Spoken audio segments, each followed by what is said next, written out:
Good afternoon, everyone. I'm Molly Young from the Miami University Alumni Association.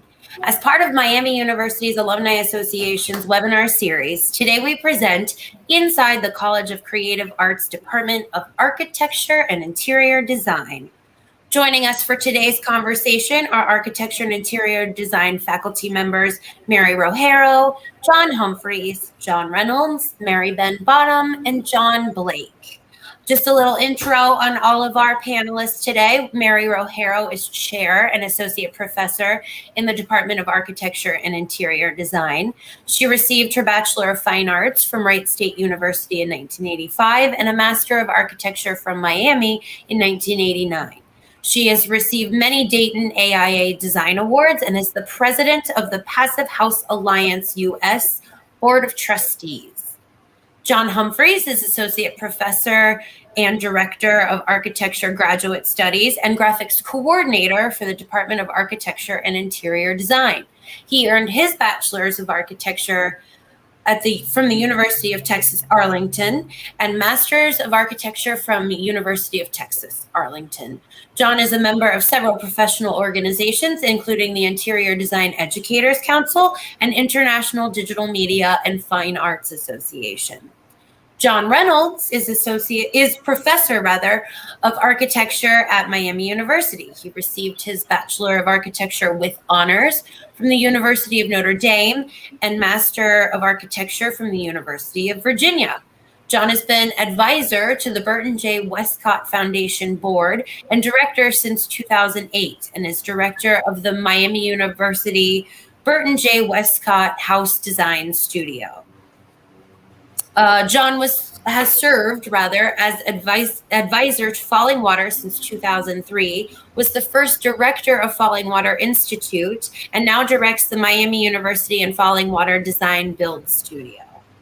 Mary Ben Bonham is associate professor and coordinator of the Interior Design program at Miami. She earned a Bachelor's of Architecture from the University of Texas at Austin, a Master's of Architecture from the University of Pennsylvania.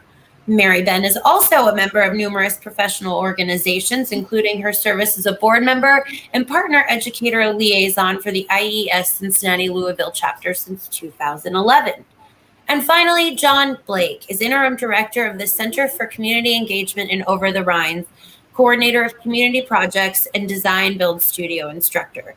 John received his Master of Arts in History and a Master of Architecture from Miami University. Welcome to all of you today, and thank you for taking the time to join us. Questions were collected during registration, and our participants will address some of those throughout the webinar today. You'll also have the option to ask questions by clicking the Ask a Question button at the bottom of your screen. Please note, in the interest of time, we may not get to every question.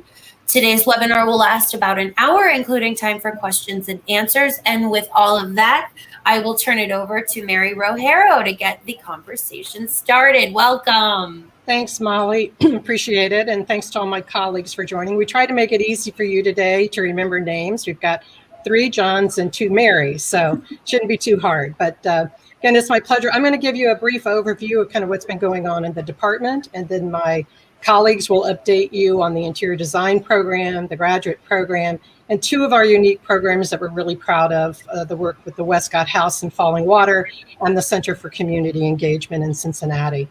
Like you, I'm an alumni to this program. Like she said, I graduated in 1989 from the 3 years master's program. And after 20 years of practice, I decided to come back to the university and teach. It's hard to believe. I've been here for 12 years. Time sure flies. And I assumed the role as chair last June, right, as COVID became my first item that I needed to plan for. So the last year and a half have been an extremely wild ride. In March of last year, we went from face-to-face teaching to online with about 24 hours notice. We suddenly had to learn all sorts of video conferencing tools like Zoom and Google Meets and Google Teams and Skype for Business and FaceTime. It seemed like every time I was getting an invitation to a meeting, I had to download a new platform. We also had to explore a lot of different opportunities and tools to work with students. We were used to being across the table from them with pen and pencil in hand. So we had to explore a variety of tools in which we could still facilitate that kind of learning. So Moreau became one of our big tools. We sometimes felt like we were teaching into a vacuum, facing a lot of turned off cameras. And we all wished we had $1 for every time we said things like, can you hear me? Can you see this? It was a really rough semester for students and faculty, but we worked really, really hard to stay connected to our students, to show them that we not only cared, but we were trying to remain accessible. Despite the challenges and the changes, we managed to have a lot of student successes. Our graduate students won first place in the AIA Ohio Design Competition Award last year. And we had 2 teams competing in the Department of Energy Solar Decathlon design competition. And we had to cancel plane tickets with just weeks to go when the competition ended up going viral. Our students were incredibly disappointed. However, one of our undergraduate teams won first place in the attached housing division and the grand prize in the residential, bringing home our 6th and our 7th trophy for the department. I don't know that any other university has achieved this kind of status in the competition. So we're really proud of our students for the work that they've been able to do. We also had a lot of faculty successes, presenting at virtual conferences, grant writing, publications, competition awards such as film awards and art commissions.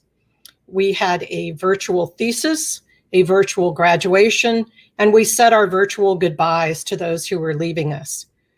Many of our normal celebratory rituals just didn't happen, but we made it through. We spent a lot of time last summer retooling, learning new software, new hardware, and the key there was flexibility, because we really weren't sure what was going to happen in the fall. We were hoping for the best, we were planning for the worst. Our first year faculty spent the entire summer retooling the first year experience, which is normally very hands-on.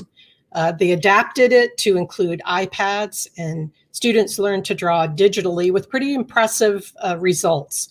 And we're going to continue to use those tools in the fall.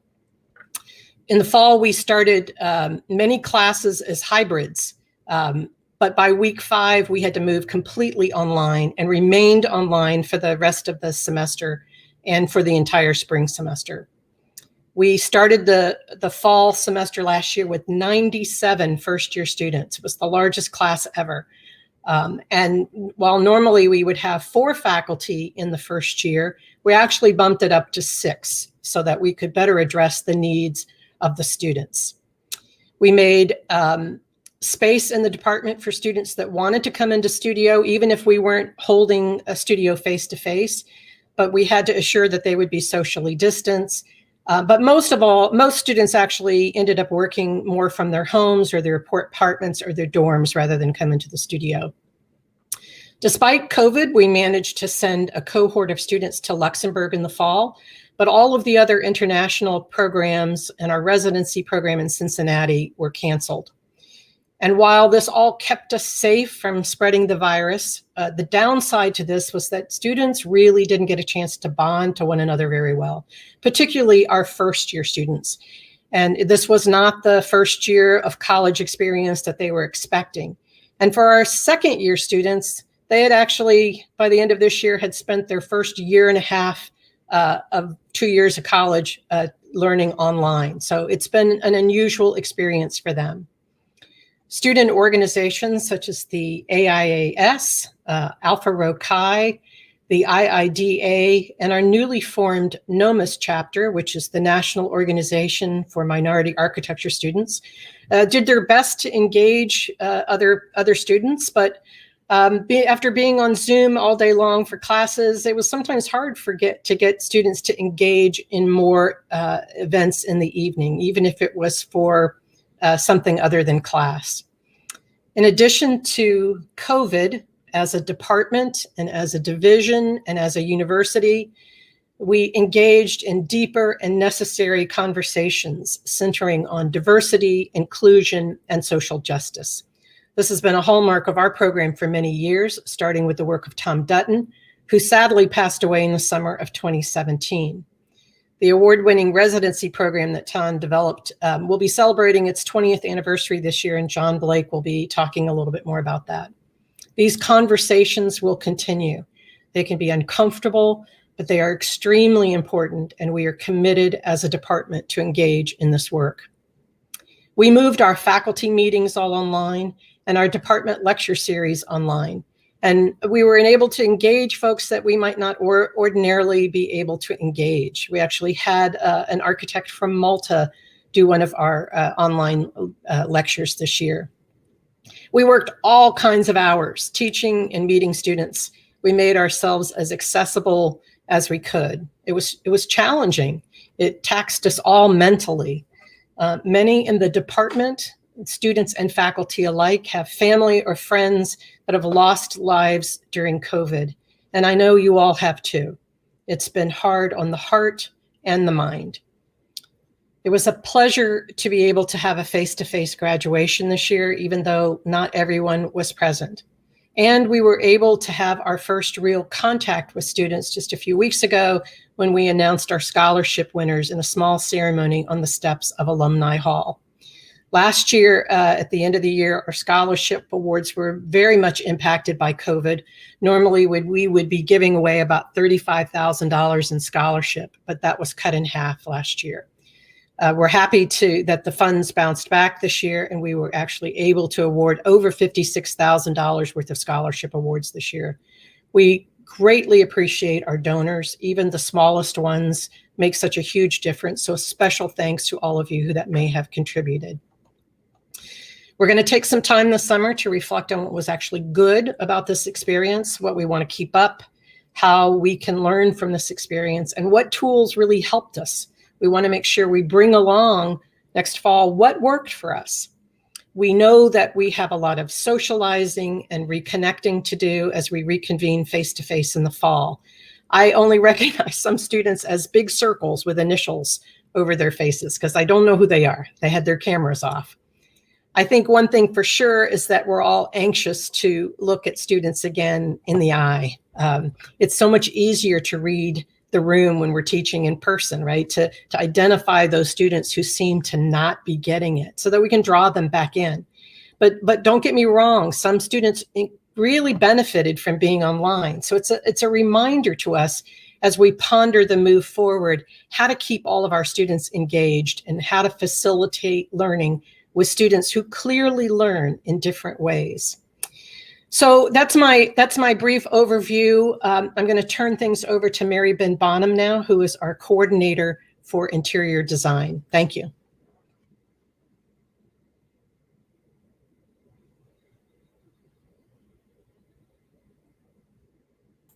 Mary Ben, your mic's off, I think. We say that a lot too. Okay, you're on mute. Hi, everyone. Thank you for attending today. The interior design program has had, as Mary said, a challenging year, but overall we have had many successes. I'm excited to share a few of those with you today. A big thing on our agenda is accreditation. We were last accredited successfully in 2015, and our next site visit is coming up in less than a year. So we're preparing for that, gathering all the student work, and celebrating the best of interior design at Miami. We continue to have strengths in the intersections that we find with architecture. It makes us a strong and competitive department to be paired with the two programs. And also in the creative arts college, we have many students minoring in programs in the College of Creative Arts, also in business, entrepreneurship, sustainability, disability studies, and you can see the list goes on. Our students are very active in study abroad when they are able to, and have been going regularly to London and Ghana, to our department's program in Luxembourg at the Miami campus there, and also at the Center for Community Engagement and Over-the-Rhine. Interior design students do it all, and they're able to double a elective studio with their travel frequently.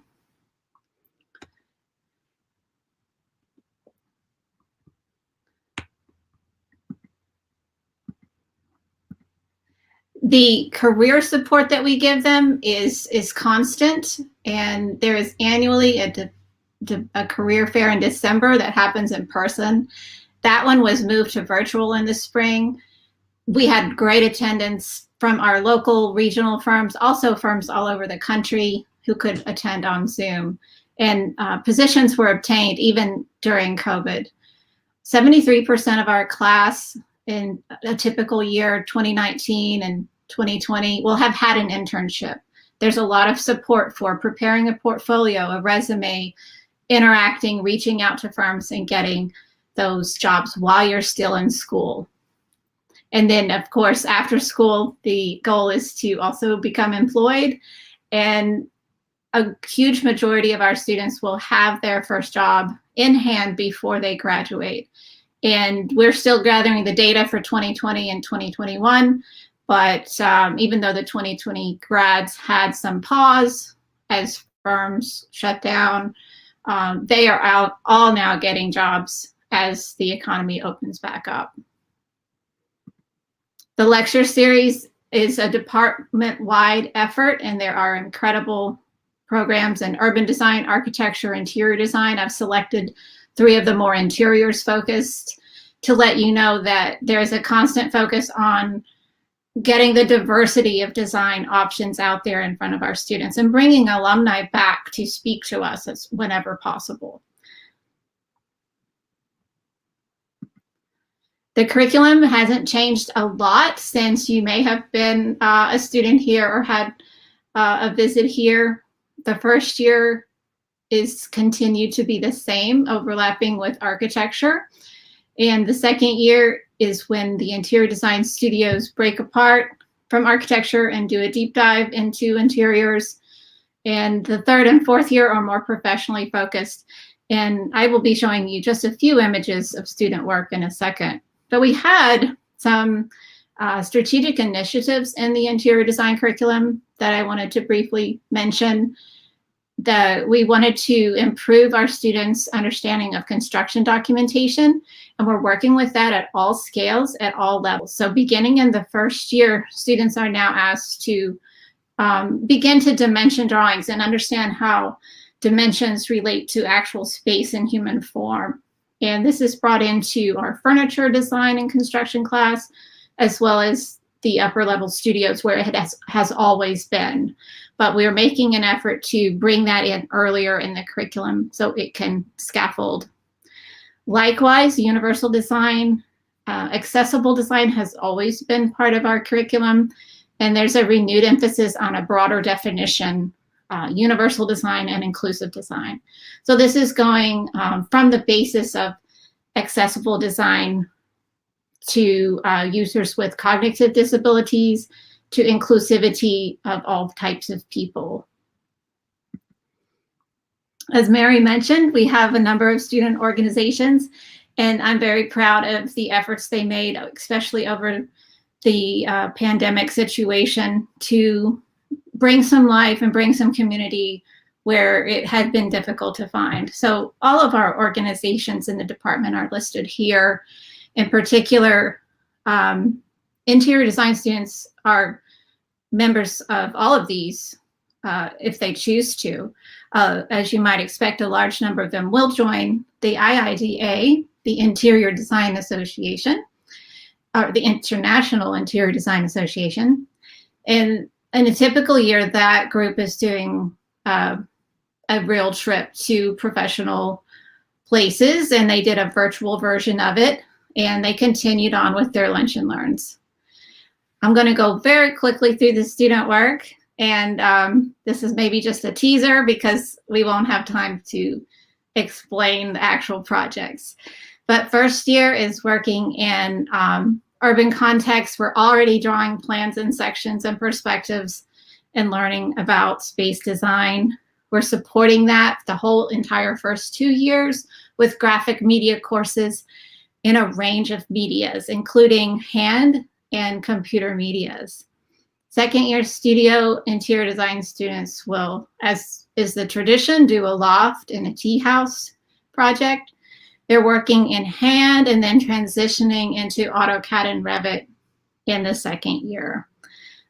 The second year studio had a wonderful moment right before the pandemic where they were able to present to the Cincinnati Business Association about a plaza redesign concept. So we're very proud that all of our architecture and interior design students who were working together in a studio were able to have that experience. In the third year, we move into more advanced, we call them intermediate projects. And oftentimes this will be an interdisciplinary studio with architecture and interior design. And these studios in third year focus on a new layer of design brand identity and whole design where the user is studied very deeply and the communication of the user is part of the design.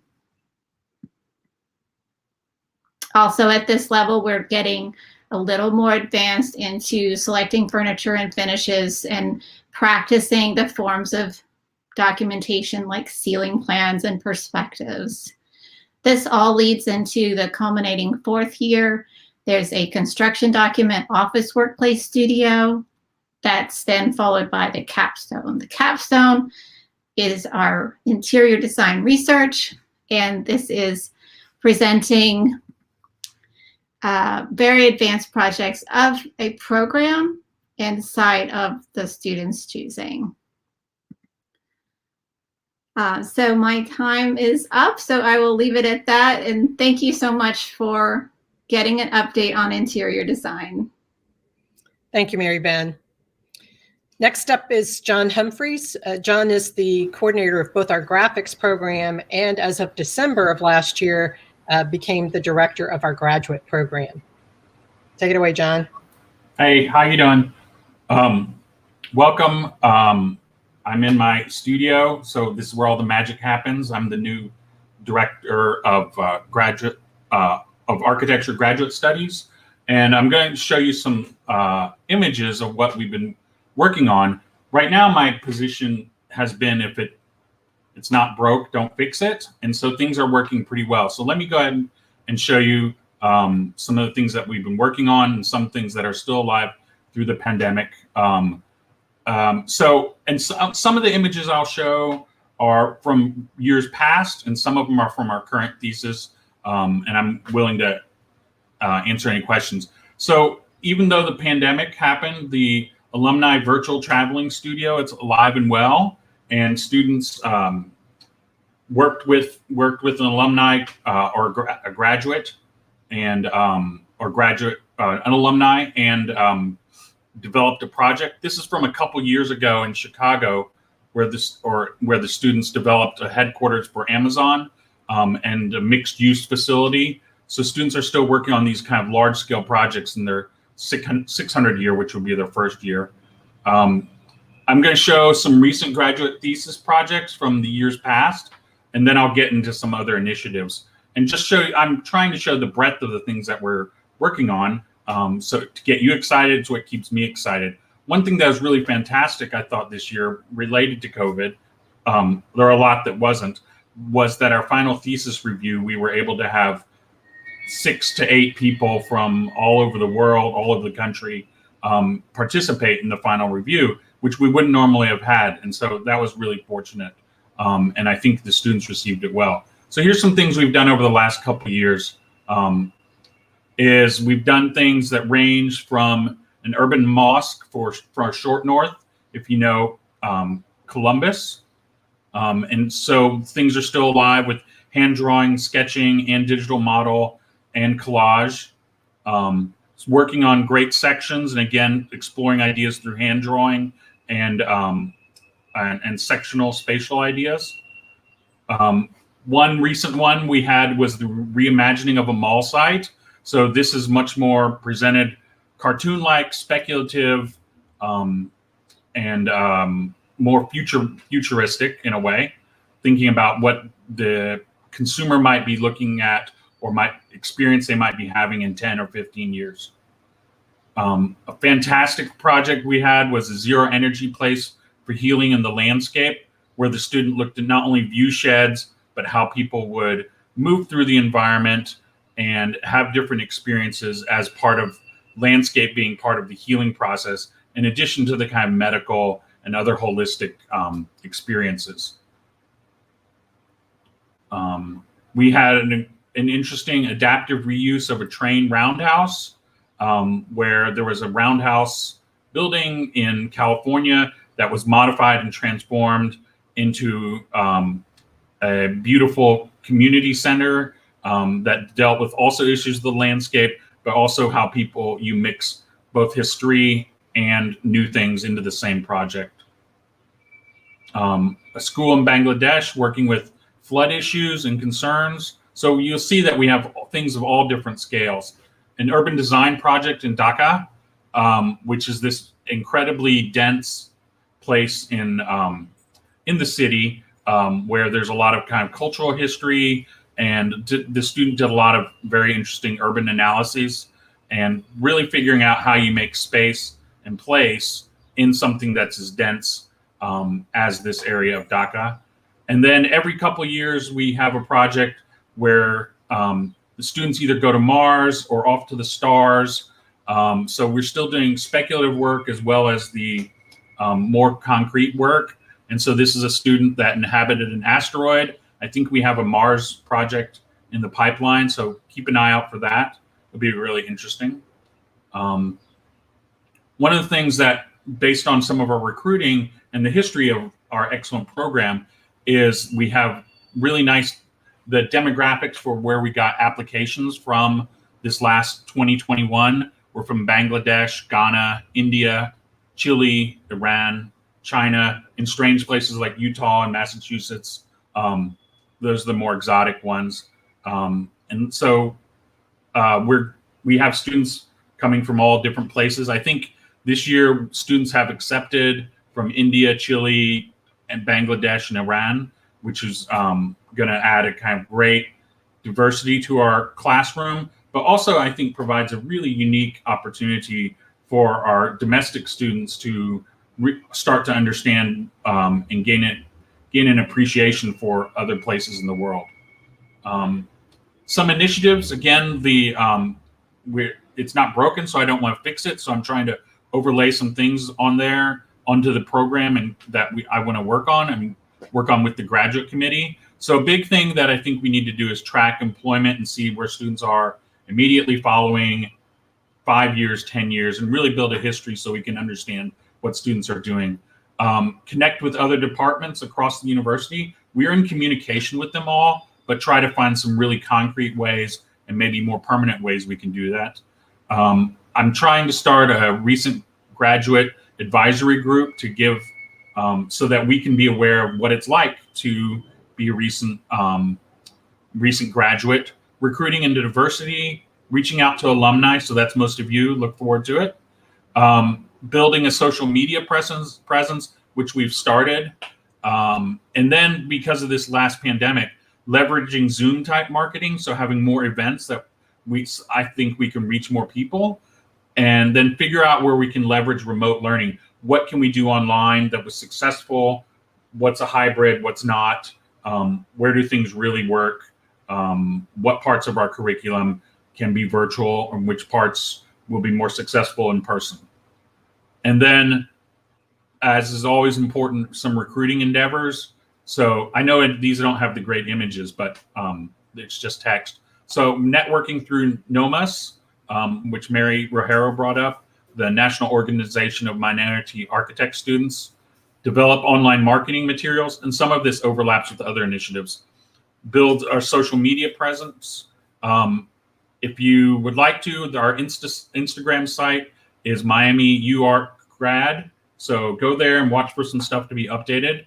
I'm working with my assistant to connect to other Ohio schools and build a list of contacts so we can contact adjacent state schools. Networking through AIAS. And then again, building alumni connections specifically for recruiting so that you could help us find the best students, which I think would be a great pipeline. And then something that we really want to let everyone know is what our faculty are doing so we can promote their accomplishments through social media or newsletters or some other format. I know that was really quick, But I want to say thank you, and I look forward to your input and comments over the next couple of years. Thanks, John. You're welcome. Great to get an overview of the grad department. The COVID actually hit the grad department kind of hard this past year because a lot of the international students couldn't make it over. So we had an unusually small cohort this past year, but we look forward to returning to normal in the fall. Next up is John Reynolds. John Reynolds is going to be talking about the unique work that we've been doing with the Wescott House and Fallingwater. So take it away, John. Thanks, Mary. I know that Emily's going to share our screen here. Okay, she says the PowerPoint isn't up, so I'm going to go ahead and share on my own if I can. I don't know if that's possible, so I'm just going to share on my own.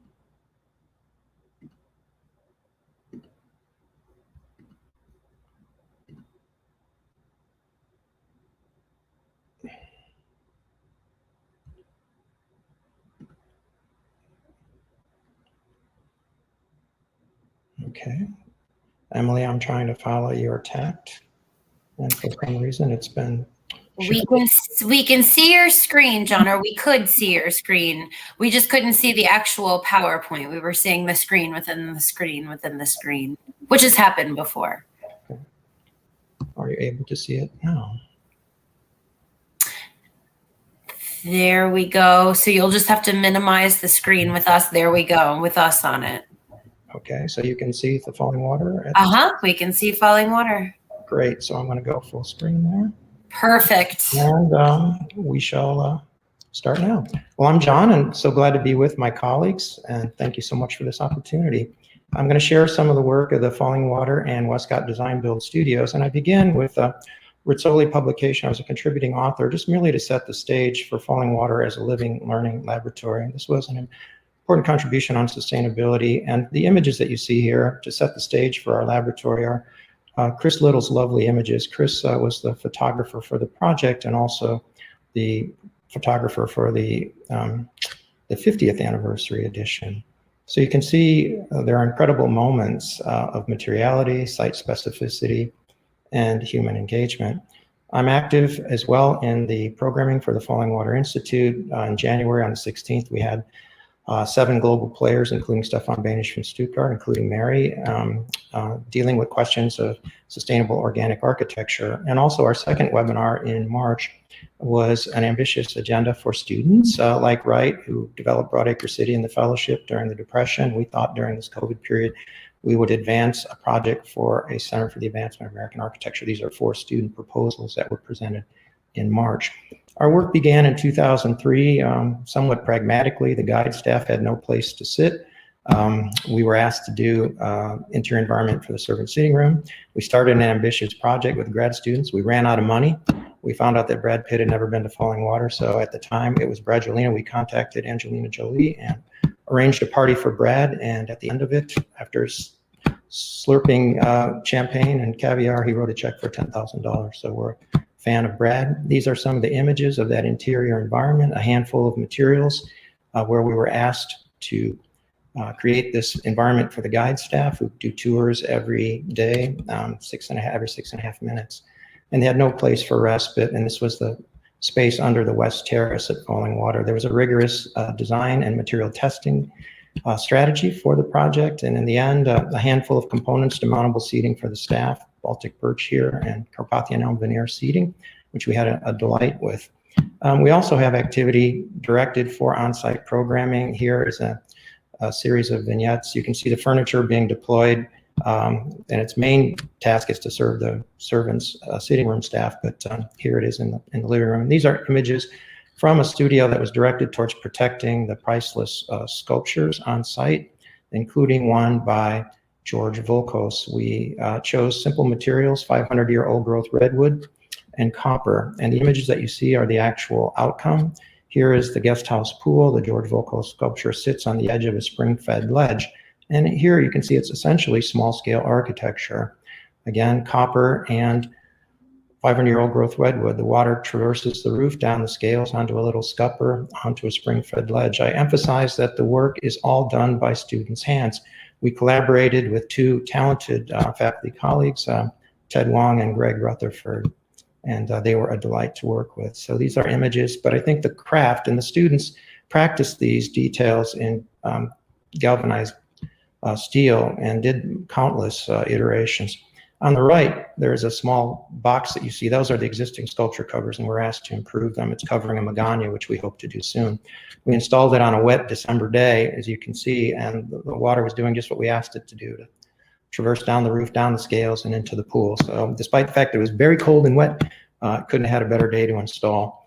These are a few examples of the design build work. At a larger scale, the entrance road was replatted. We were asked to do a screen to shroud the service areas, and in a way, a tough assignment for architects, right? To do something that will disappear. We're asked to be humble, and the students made their own tools, explored Japanese joinery. Here you can see them working with their own mallets to create this screen that would disappear ideally into the forest. I want to show you a brief video clip here that shares a little bit of our work together with Peter Boland at the High Meadow residence, and you'll see some vignettes from our current project, a mobile performance stage. I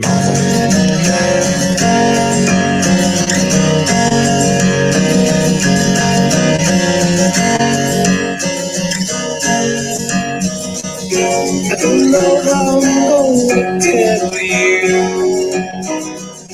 I can't play with you no more. I don't know how I'm gonna do what Mama told me.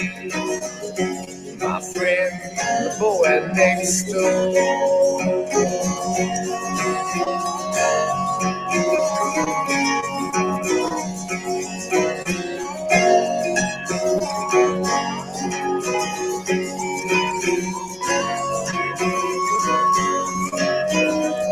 I can't believe what people say. You're let your hair hang down. I'm satisfied to sit here working all day long.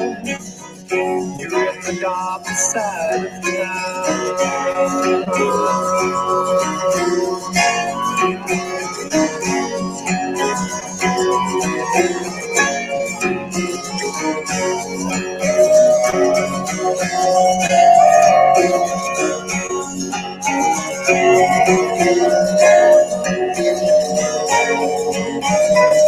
When I'm out, I see you walking. Why don't your eyes see me? Could it be you found another game? Here, we're going to see some of the design process work that came out of that studio. A revisioning of the Frobel method that Frank Lloyd Wright used. My students create their own Frobel gift sets. They explore and engage the patterns, or what we call the DNA of nature, as an inspiration to look at sight. They explore Japanese joinery, the art of joinings that becomes a kind of piece, a part of DNA or Rosetta that guides the development of the project. This is the current one that we are raising funds for construction, a demountable performance stage that can be exhibited anywhere all over the Fallingwater campus. We also align again with dear friends, Peter Boland, longtime friend of this program, and myself personally. Engaged him in a research project with Rizzoli on sustainability, and Peter has been a mentor for a number of these studios. So, you know, the point here, you get where you get through friendship, and here you see Peter and I, but in between, Bill James, an MU alum, 2010, went on to Michigan, is working for Peter, and actually is now the project architect for these two projects that we've looked at, High Meadow and the Wescott Visitor Center. So a wonderful Miami legacy, and Peter just so generous with our students. This is the actual High Meadow project. It began in a 2014 design build studio where we did a series of schematic proposals to address the issue of housing of guests and artists and students on site. I ran a 2010 international competition with players like here, Tom Kundig, Wendell Burnett, and the Pack House. This solution, which was selected, was unable to be built. So we were asked again to form a studio group to work with Peter and develop ideas in which, in this case, on an adjacent farmstead, we would make an addition to an existing house. And what came out of that initial workshop was the notion that we would develop a 3-season space adjacent to the existing house. These are some of the sketches, student sketches, as part of that experience. We also developed housing strung along a topographic ledge And these early images set the stage, the pattern for the eventual design and construction, again, teamed up by Bolin Swinski Jackson and Bill James, MU alum, becoming the project architect and bringing it through to completion. But a wonderful addition to the Fallingwater campus. We also work at the Wescott House in Springfield, Ohio. I have the pleasure of working directly with Marta Wojcik, former curator at Art Institute of Chicago, coming to Springfield and really making significant contributions to the community. These vignettes from our on-site studies, this particular student group was working on proposals for a new visitor center. Tied to that, the importance of travel in Chicago, an important laboratory for the students in terms of mid-century modern architecture, whether it's Crown Hall or the McCormick Center at Rem Koolhaas at IIT, or Roby House, or Home and Studio, or Unity Temple. These locations become important laboratories and special relationships. Again, we don't get anywhere without the help of good friends. And Lori Hanna-Bori on the right provides rare access to the rare drawing archives at the Art Institute of Chicago. And we have the support of former curator John Zukowski and of course Marta, who was a curator. And it allows our students rare access, unprecedented access to the museum. We have several study sessions where we're able to be the only ones basically in the museum prior to its opening and closure. Also looking at the legacy of the development of organic architecture and those that shaped Wright's formation, including the Glessner House and Bill Tyer's wonderful curatorial work there. We tap aggressively into our alums here, Heinz van Eckensberg, a grad from our graduate program, at this time working for Studio Gang on the River West project in Chicago. And our final project here is a design for a visitor center. It stems from the work of a revisioning of the Froebel method. This project, again, received an AIA Ohio award just a few years ago, but it's the outcome of a process that revisions the Froebel materials in an effort to discover the site content and DNA. These are images from that work, and it's also now currently in press for Intellect Books project out of the UK on design pedagogy. These are just images from the student work, the emphasis on craft, their delight with making, and the community that builds around it. The alums of these studios, like yourselves, are very close to each other, and I think it's made an imprint on their way of thinking and way of knowing. So I thank you all very much for your kind attention and having a chance to look at this work together. Look forward to seeing more, and hope to see you out at Fallingwater Wescott House. Take care. Great, thank you, John. It's an impressive body of work. Our next presenter, finally, our final John of the afternoon is John Blake. John's the director of the Miami University Center for Community Engagement, and he's going to be talking about work down there. Thanks, John. Glad to be here. Everybody see okay? As announced, I'm John Blake. I'm the director of the Miami University Center for Community Engagement here in Over-the-Rhine. And that is the reflection on our window. I chose to come down here today. It seemed appropriate to be in the space, to be back in the city.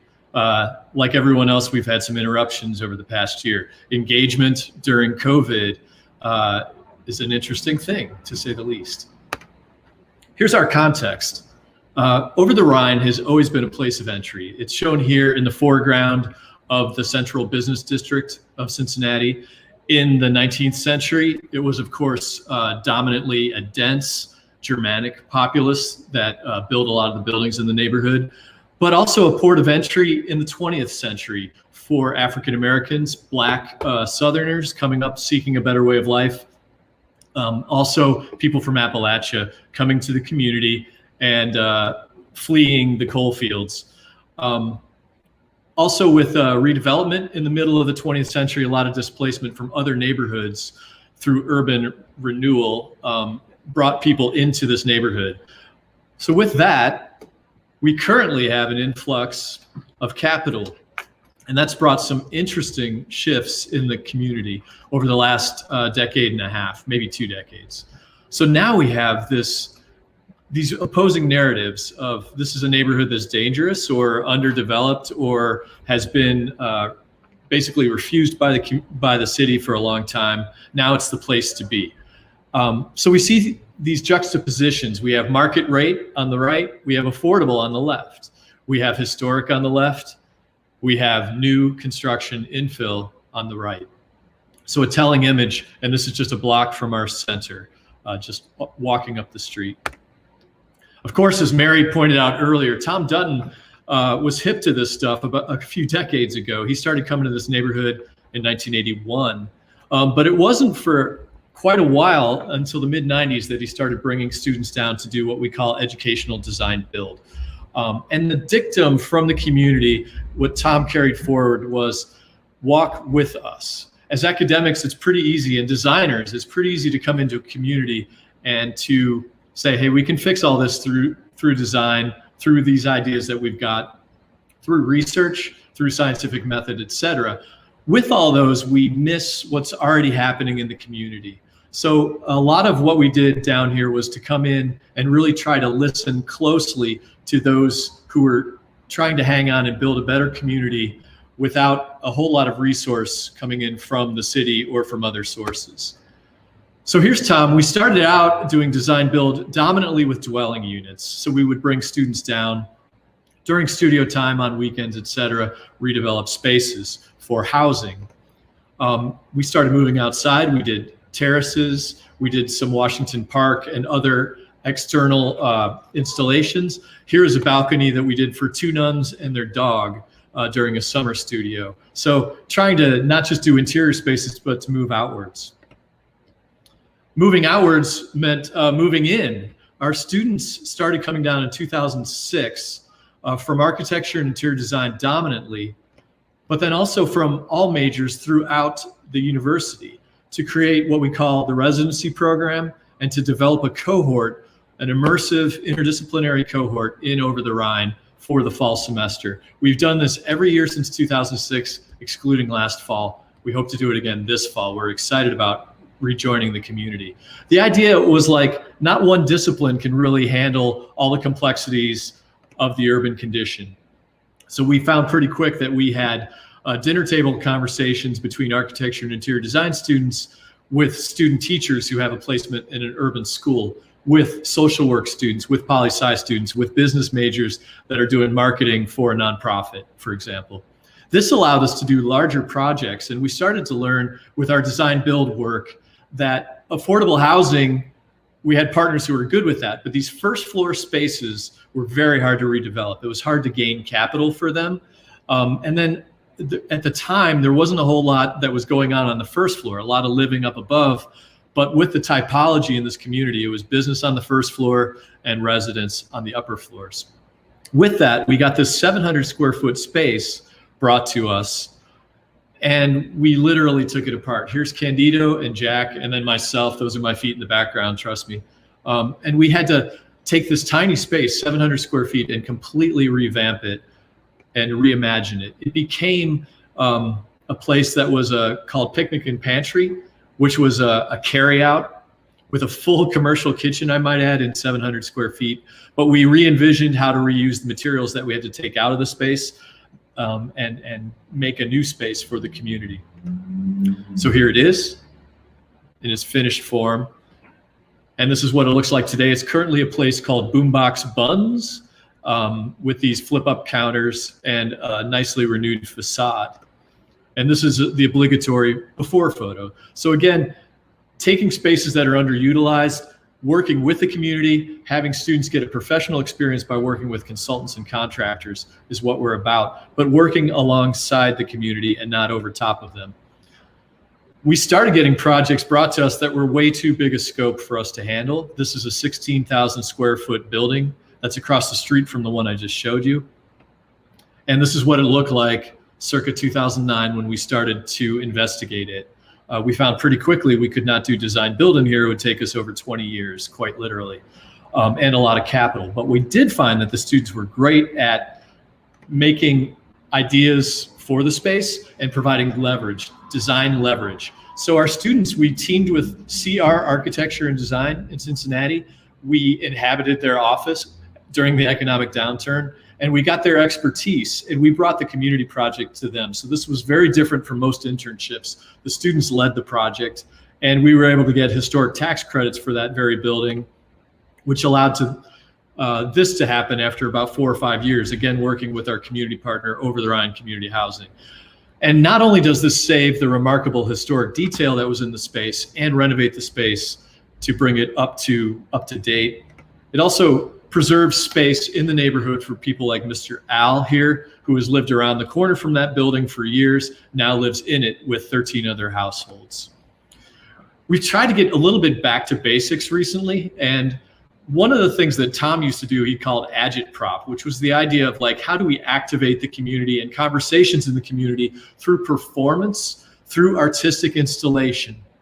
So with that, in 2017, after Tom's passing, we started what we called the Storefronts Community Arts Brigade. And the idea is like, through our storefront, that thin slice of glass that separates us from what's going on in the community, you know, how do we breach that barrier? How do we get conversations that we're having in here with community members like Deona Flowers, who's shown in this image, with people on the street who are coming down to this place that's more and more a destination point and perhaps less and less a community for those who have been here and struggled for the last several decades. So we've seen, we've used performance, we've used podcasts as seen in this, and then also projection. We were part of the Blink campaign that happened in Over-the-Rhine a couple of years ago, which was really exciting. So the idea is like, how do we get these conversations going, document them, and project them forth into the community? Working with Mary Claire Reitz, who's in the center here, and other community members who are developers, architects, residents, to get around these conversations about what does an equitably developed community look like? Can we even envision that? What does it mean? And then how do we go about doing it? So more recently, last fall with COVID, bringing it back around, we were approached by 3CDC, who's the city's preferred developer for the community of Over-the-Rhine. And they asked us about Imagination Alley, which is shown here on the left. This is a space that presumably had a building in it at one time, but was redeveloped about 2000 by community artists and made into an alleyway that is currently the way it looks here. So the question was, how do we redevelop this space? How do we gain community input about what they want to see happen in this space? And they approached us with this process during COVID. That resulted in, on the right, here's our community storefronts design team, members of them. And we had this big process via Zoom and also some distanced events on Saturdays in the space to talk with business owners, to talk with new residents, those who might have market rate view of this across the street, and those residents of affordable housing like the building on the right.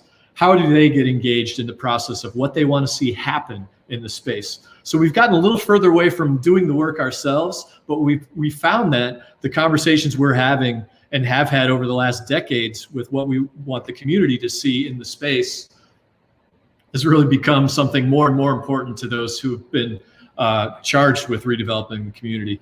I worked with my students to create, and Mary Claire Reitz, who I showed earlier, to create this process of documenting and then displaying these discs, each of which had a desire of a community member, some of them opposing, right? They didn't all mesh beautifully, but categorized by color, about see, feel, the tactile things they wanted to have happen in the space, and also some pragmatic things they wanted to see occur there. So this was part of that display. And then we captured it with a live performance and video, and we made poetry out of the various input that our community members and parts of our Storefronts Arts Brigade read out loud. And that's something I'd show you, but it's a little longer than we have time for. So again, the idea this fall is that we're bringing students into this. They join in with the community conversation that's already going on. They join with initiatives in the community. And then we're still doing design build work. It's an exciting time to be down there, and we're really grateful to have this fall to come back and to get to the face-to-face thing again. A couple other things. We did a collaborative production with the Contemporary Arts Center in April. Perhaps you were here for that, where people would come into our space distanced and they would disassemble objects, much like this transistor radio in my hand here, if you can see me. And then somebody would demolish something, and then the next person would come through, get a tray of all that demolished debris and put it back together, which we thought said a lot about the community. So we had a lot of conversations with community members who went through that exhibit and then talked about how that artwork really spoke to what's happening in the community. Who makes decisions about what gets taken apart and put back together? How do we involve ourselves in that? Finally, we've been working with a community archive. On that 1400 Republic space, we found hundreds and hundreds of objects about decades of engagement and protest and activism in the community. How do we preserve that voice, that mid-20th century voice that right now is getting overridden with the narratives of this is the place to be and the place to go? What about this is a place where we have struggled to be? So we're working with Jeff Kruth and Elizabeth Keslacey from our program, and I'll end the show.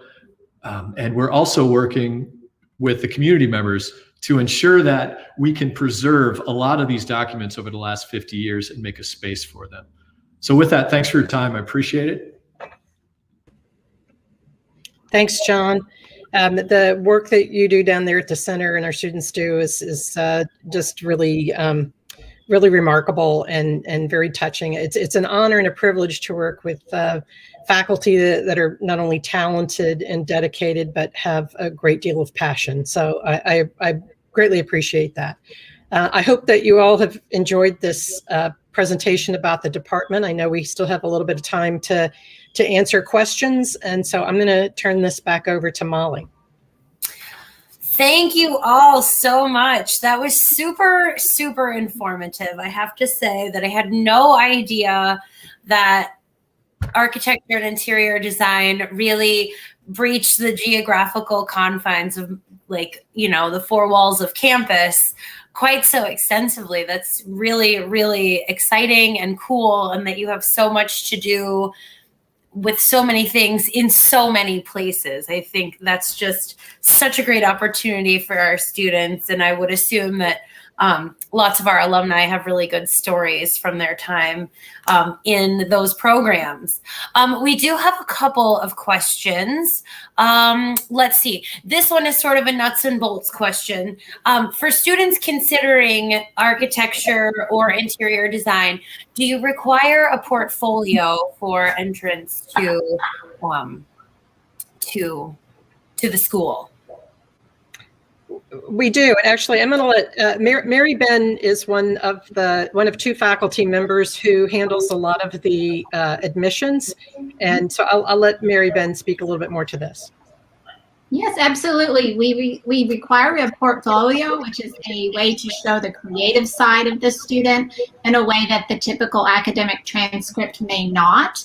So we take the regular university application along with that documentation of students' past experiences exploring different media, and those together make the student's application to either program. Perfect. Thank you for that. I think that will be useful to some perhaps prospective students. So here's another question. I know we've all heard about, you know, lots of home renovation projects that have happened throughout the pandemic. You know, people suddenly have all this time on their hands and, you know, extra money that they may have used for vacation. And now they want to make some changes to their, you know, domicile. How has that sort of influenced, you know, thoughts and feelings, particularly from interior designers and architects like you, about residential design? Can any of you speak to that? Well, I just have a quick story to tell related to that. Our interior design professor, Patrizio Martinelli, teaches a class called Design and Human Behavior, and he took on that desire to make our space more useful and just the introspective side of what it's been to be working from home and living from home all in the one space. And he adapted an assignment, which was one where we study ergonometrics and movement and how that relates to psychology of space, and had them study their room. So they had to document their room with photography, with kind of an anthropology lens, and come up with an intervention that was then, of course, drawn and dimensioned and detailed. So, but we tried to be sensitive to the students' experience, who were experiencing things that all of us adults were also experiencing. I will add too that I think in terms of residential design, you know, we try to reinforce with our students the impact of climate change and the need for design to be energy efficient. I mean, it's code in a lot of places. It's becoming more integrated into the code. And yeah, so that idea that we need to design making sure that it not only serves our function, but it serves it plays into the larger role about how we all need to be accountable for the amount of energy that we use. Great. Excellent. And just a note to our viewers, if you have to sign off, because it's 1 o'clock right this minute, if you have to sign off, please remember a recording of this presentation will be available for you to watch in its entirety should you have to leave us. Before we've quite finished, I do have just a couple more questions I want to try to answer for our viewers. Let's see here.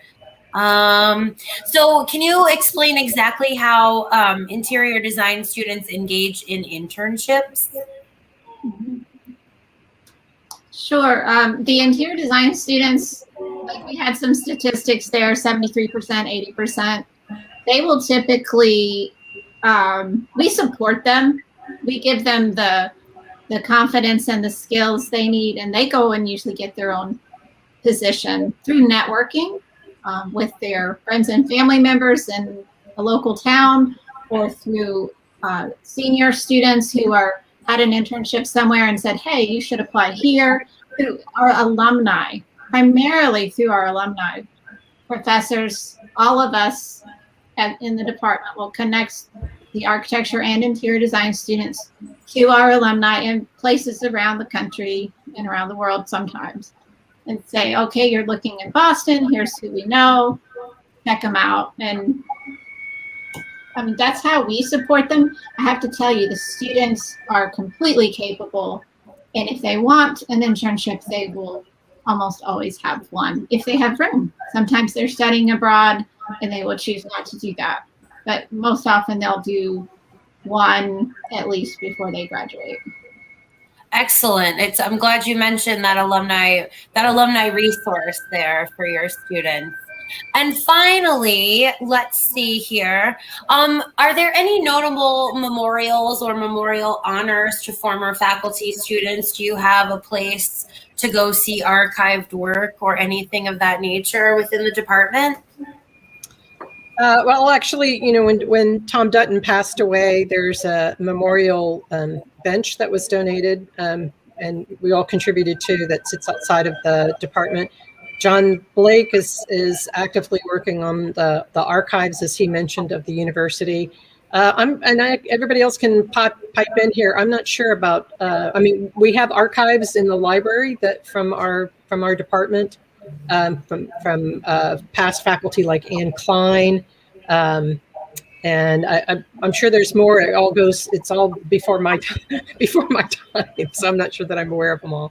But John, you've been at the university for a while. Maybe you know a little bit more. John Reynolds, I should say. Well, I do know that there are various projects that have been undertaken. I mean, Gerardo's research on Rudy Frankel. There's been a number of initiatives in that regard, which I think are important. And I think it's an area, obviously, both in terms of remembering our significant faculty, but also important development opportunities. So I'd love to see more occur in that realm. Fantastic. And one last question. This is my personal question. So just this past weekend, I saw a piece on 3D printed residential structures. Do all of you have thoughts about that? I mean, how does that impact your business? Are you still a sort of important piece of the puzzle when it comes to building a structure out of a 3D printed machine, or how does that change your work? John Humphreys, do you want to take that one? Yeah, I guess I can do that. We're not afraid of it. That's the best way to start. And we do actively encourage it. It does come from usually student initiatives. We would love to expand our fabrication facilities. So the students do have access, not to 3D print buildings, but they do have access to very contemporary technology. So the alumni out there listening, they can help us expand those facilities, which would be great. And we'd like to do that. So we're not afraid of it. We engage it. We have an adjunct faculty member who just built a 3D ceramic printer, which is super exciting. I'm as much excited about the failures that happen with that machine as I am the kind of ultimate pieces, because I don't know, maybe that's the artist in me. They're interesting in a way. But he's doing some really exciting things with it. I also did see was introduced to a software program the other day where the builders are actually using the headsets, virtual reality headsets, to build, and they're able to build complex shapes without in record time, because they basically are looking at the drawings 3D and they're just plugging in the elements according to what they're seeing on the screen. It's really fascinating. So I think technology is going to impact the way that we not only design, but the way that we build in the future. It'll be interesting to see how it goes. That really helps with community conversations too, because often there's a real lag between when you get the input and when the thing actually gets built. So the more we can shorten that lag through conversations, and students are brilliant at this, they'll put stuff together almost immediately. We haven't quite gotten full virtual reality on stuff, but we've used that in baby steps to really convey to the community what we're looking at and what we're discussing. So yeah, all that technology is super exciting and can only work in our favor. Excellent. Well, I'm glad to hear you say that. When I saw that piece, I immediately thought to myself, I wonder, is this something that would just make an architectural purist's skin just crawl? Or is this something that would, be really embraceable and exciting for you? So thank you for answering my own personal question. One thing, actually, let me add one brief thing that was really exciting because of COVID is Mary mentioned that the first year cohort, you jumped to the iPad. And so they were working digitally from the beginning. And that technology has built in virtual reality components or augmented reality. And some of them explored that in their first year. So I'm excited to see what happens in year 4 with this group that did something completely different in their first year. Yeah, that's really awesome. I have a feeling that there will be some silver linings out of this weird, awkward period of time. So, a little ingenuity goes a really long way, and I think that's pretty cool. So, thank you all. We're well past our time allotment for today, but thank you for joining us, and thank you for hanging with us a little bit after our set time.